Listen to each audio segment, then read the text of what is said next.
For months and months, Democrats screeched that it was a national imperative to impeach and remove the president. They didn't want to do it, they said. They were praying very hard, almost constantly, fasting and prayer, ashes and sackcloth.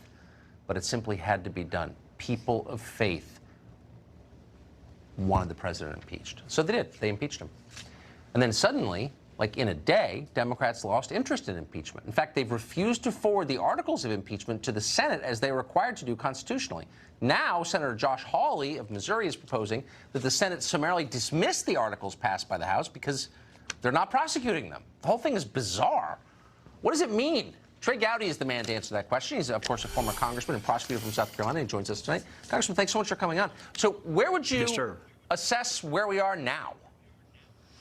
Well, I understand the Senate's frustration. The House's constitutional prerogative is over, but these impeachment articles are sitting somewhere in legislative purgatory.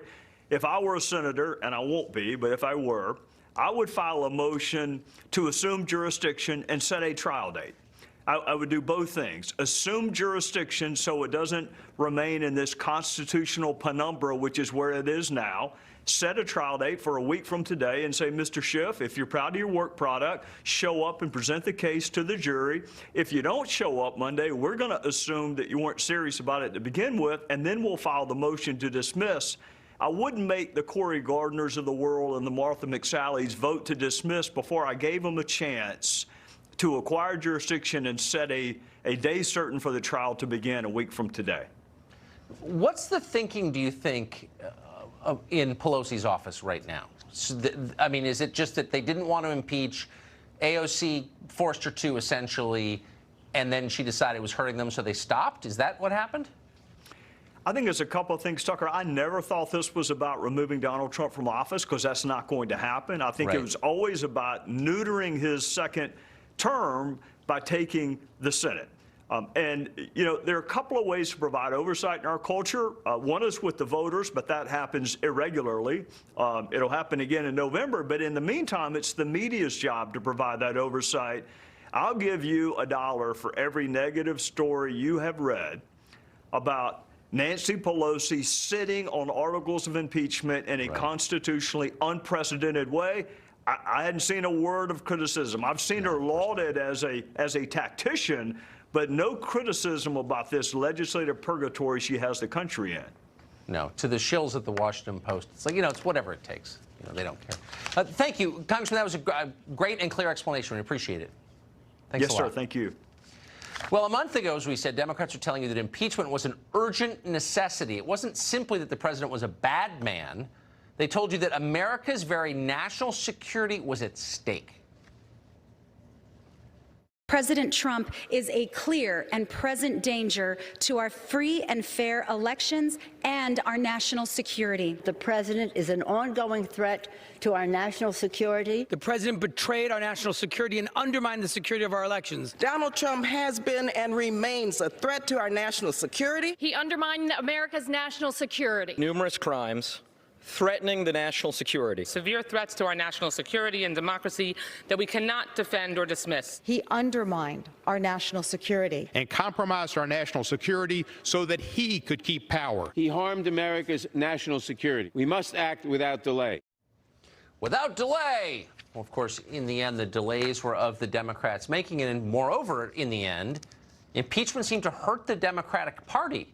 For one thing, it drove reasonable people out of the party. One example of this is Congressman Jeff Van Drew from South Jersey, represents the state of New Jersey in the House of Representatives. He joins us tonight. Congressman, you've been a Democrat for an awful long time. I have. This impeachment debacle, and I think it has been a debacle for the Democratic Party, convinced you to leave your party. It was part of it. It certainly was part of it. I mean, even the most bizarre behavior that's occurring right now. I mean, it was so important that it be timely, that it be done. We had to do it for the safety and good of the country. That's what they told you. I voted no, as you know. I didn't vote for it because it was a weak impeachment. It wasn't, in my opinion, an accurate impeachment, and I don't think it should have been done. And it harmed the country. It split us apart. It really hurt the very essence of this nation, I think, in many ways. But they did it. So we finally did it, and now the necessary paperwork, the articles of impeachment have not been transferred So you over. didn't That's go along unbelievable. with it. What did they say to you when you didn't? They knew I wasn't, because I was very upfront with folks like you and everybody else that I could talk to, and really spoke to even some of the individuals in the House of Representatives that were more moderate on the Democrat side, or more conservative. We do have the Blue Dogs, and everybody in the end decided that they were going to go along. I was very surprised, because we, in essence, could have stopped it. And that, and along with other things that I've believed over the years about America and the direction that America should take, whether we were talking, you just had a segment on about strong borders, how we need to have strong borders because of what is going on in Mexico, et cetera. I just think we're going the wrong direction.